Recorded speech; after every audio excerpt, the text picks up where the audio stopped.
राधा कृष्णा भगवान शिव और माता पार्वती की आराधना के लिए समर्पित प्रदोष व्रत हिंदू धर्म में विशेष पवित्र और फलदायी माना जाता है। हर महीने में 2 बार प्रदोष व्रत रखा जाता है जो त्रयोदशी तिथि को होता है। इस दिन प्रदोष काल में पूजा करने का विशेष विधान बताया गया है। शिव परिवार की विधि विधान से आराधना करने के बाद ही व्रत का पारण किया जाता है। बुधवार को पड़ने वाला प्रदोष व्रत बुध प्रदोष व्रत कहा जाता है। बुध प्रदोष का व्रत करने से संतान सुख की प्राप्ति होती है और संतान का स्वास्थ्य और कैरियर बेहतर होता है। साथ ही रुके हुए सारे काम शीघ्र पूरे होते हैं। यह व्रत ज्ञान, बुद्धि और सुख शांति के लिए किया जाता है। वहीं जिन जातकों की कुंडली में बुध ग्रह कमजोर होता है या नीच होता है, उन्हें इस व्रत का विशेष लाभ मिलता है। अप्रैल माह में पहला प्रदोष बुधवार के दिन पड़ रहा है, इसलिए इसे बुध प्रदोष कहा जाएगा। इस बार प्रदोष व्रत की पूजा के समय इंद्र योग बनेगा। वहीं पूरे दिन पंचक है। व्रत के दिन भद्रा रात में लग रही है, जिसका वास धरती पर है।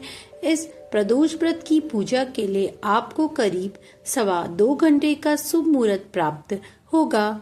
आइए जानते हैं प्रदोष व्रत की सटीक तारीख, पूजा विधि और शुभ मुहूर्त। बैसाख माह के कृष्ण पक्ष की त्रयोदशी तिथि की शुरुआत होगी 15 अप्रैल को मध्य रात्रि 12:12 पर और त्रयोदशी तिथि की समाप्ति होगी 15 अप्रैल को रात 10:31 पर। प्रदोष व्रत 15 अप्रैल दिन बुधवार को होगा, इसलिए इसे बुध प्रदोष व्रत कहा जाएगा। रात्रि 9:13 तक रहेगा।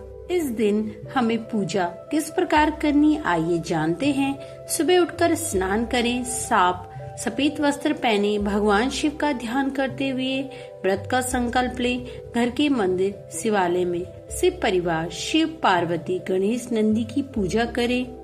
शिवलिंग पर जल, दूध, दही, घी, शहद, गन्ने का रस, पंचामृत अर्पित करें। बेलपत्र, भांग, धतूरा, समी के पत्ते, सफेद फूल, चंदन, अक्षर चढ़ाएं। प्रदोष व्रत की कथा सुने और पढ़ें। व्रत का पारण अगले दिन सुबह सूर्य उदय के बाद करें। भक्तजनों, बुधवार को पड़ने के कारण इसे बुध प्रदोष कहते हैं। इस दिन भगवान शिव और गणेश जी की पूजा की जाती है। इस दिन कुछ उपाय करने चाहिए। आर्थिक समस्या से मुक्ति के लिए शिवलिंग पर साबुत चावल अर्पित करना अत्यंत शुभ माना जाता है।